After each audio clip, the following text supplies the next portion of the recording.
The most useful thing you can do as a parent in this 2024 is child dedication. Tell me the reason why you want to dedicate your child in that so-called place called the house of God.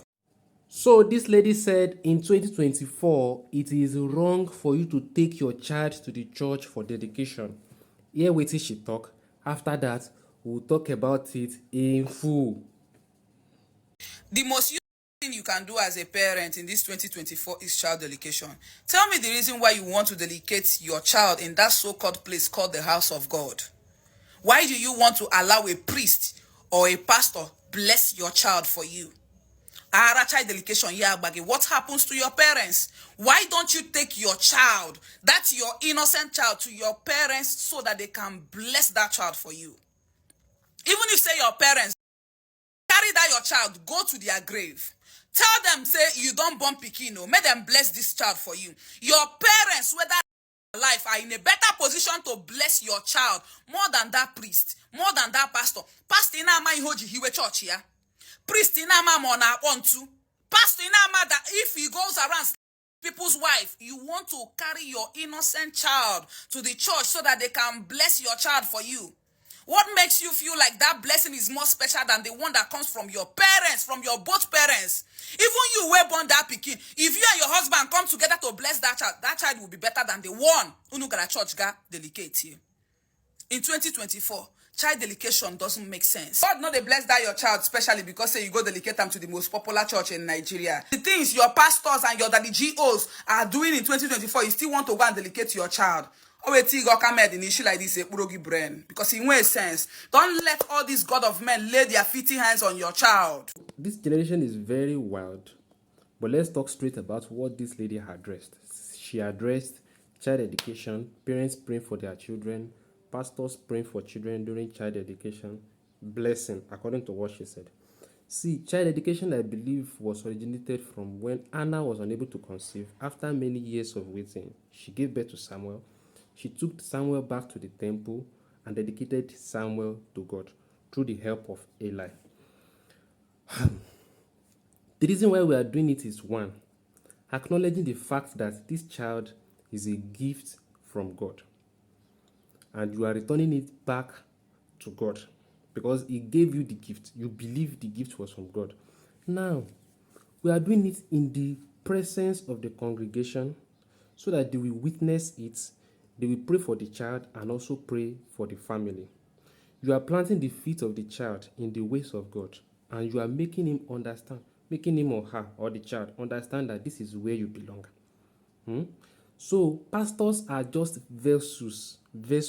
They are just instruments used in the process of the dedication. Do you understand? So pastors are not praying for the child solely. They are only dedicating the child to Christ, to God, and that is just one of the steps they believe a parent should take as a Christian. So you are planting the feet of the child in the ways of the Lord, so that the child will grow in that understanding and know that this is where I belong. This thing we are talking about is not only peculiar to the church. Traditionalists also do it. At a very tender age, they would have been taking the child to wherever location they worship their deity or their god or anything. Even at a very tender age, you will see them taking the child to the river, using fish and everything to do the head of and praying for the child, or let me say, bless the child. So it is not just about Christianity. It's not about. But if the ways of some pastors is what is actually affecting that lady to say what she said, see, pastors are vessels used in the process. And just because you have met one or two fake pastors does not mean all pastors are fake. I'm very sure, maybe not, you must have met fake nurses and doctors. But that doesn't stop you from going to the hospital when you need help or medical assistance. You still have to go because you believe that the way you have fake ones, you still have the original ones who are certified and they know what they are doing. So the same way we have it in pastors too. They are fake. We can't deny the fact that there are no fake pastors. They are fake pastors, but they are still God called ones, those that were called by God. So let's just forget about this thing and blah blah blah blah blah. You are making the child, you are planting the feet of the child in the ways of the Lord, and you are making the child know God early and by himself or herself.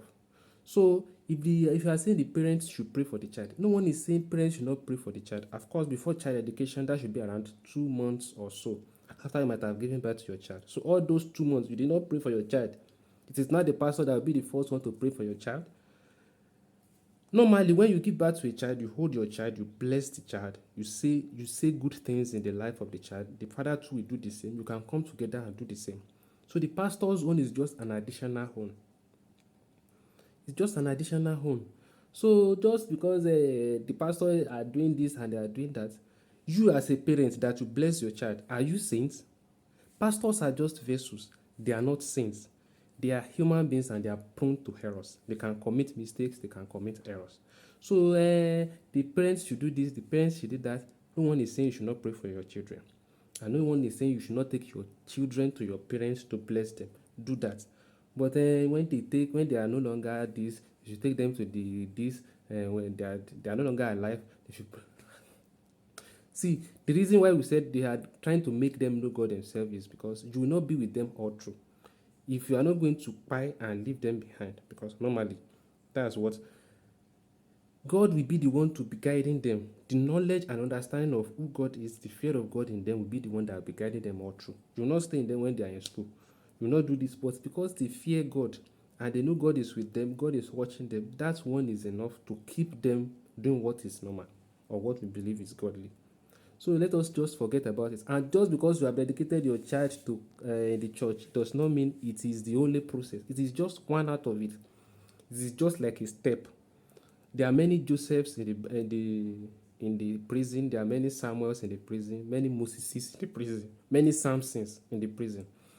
So that doesn't mean, and we have other religions too are represented there. So just because you have dedicated your child to in the church does not mean they can't commit any error. It is now left for them to know what is godly and what is ungodly, to do the right thing and walk in the ways of the Lord. So Auntie, I don't know, I've forgotten her name. If or when you give birth to your own children, you may decide to dedicate your child or your children to your deity, your gods, or even your ancestors. It no concern us. Leave those who are dedicating theirs in the church. Let them do what pleases them. Let us do what pleases them. Let us just stop staying at the back of the tripod and start saying different things. Cool, normal now. Let them do what pleases them.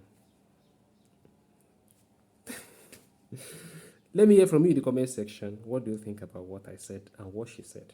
God bless you. Don't forget to share.